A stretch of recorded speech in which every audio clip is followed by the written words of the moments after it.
ఏపీని భారీ వర్షాలు ముంచెత్తాయి. బంగాళాఖాతంలో వాయుగుండంగా మారటంతో 3 రోజులుగా ఏపీ వణికిపోతోంది. దంచికొడుతున్న వానలకు పలు జిల్లాల్లో జనజీవనం స్తంభించింది.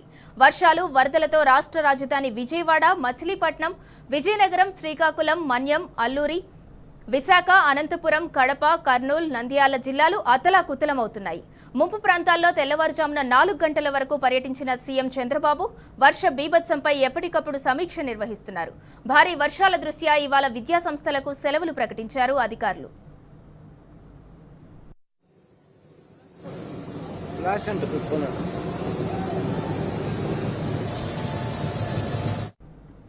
అతి భారీ వర్షాలు, వరదలతో రాజధాని నగరం బెజవాడ గజగజ వణికిపోతోంది. అతి భారీ వర్షాలతో పాటుగా బుడమేరు పొంగటంతో నగరవాసులు నరకం చూశారు.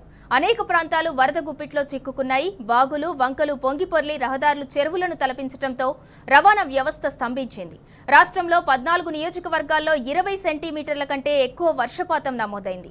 వర్షాలు, వరదలకు 15 మంది మరణించారు. ముంపు ప్రాంతాల్లో సహాయక చర్యలను వేగవంతం చేశాయి పోలీస్, ఎన్డీఆర్ఎఫ్, ఎస్డీఆర్ఎఫ్ బృందాలు. 294 గ్రామాలకు చెందిన వేలాది మందిని పునరావాస కేంద్రాలకు తరలించారు.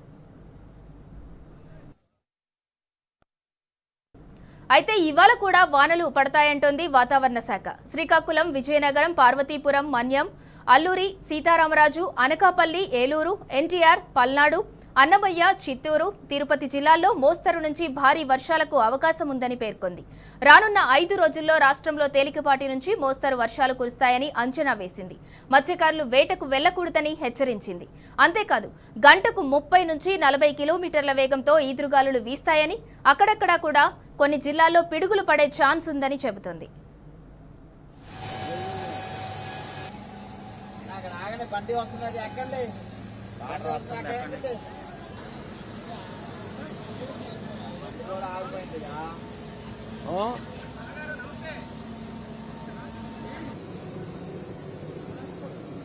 ఫ్లాష్ అంటే పెట్టుకున్నాడు.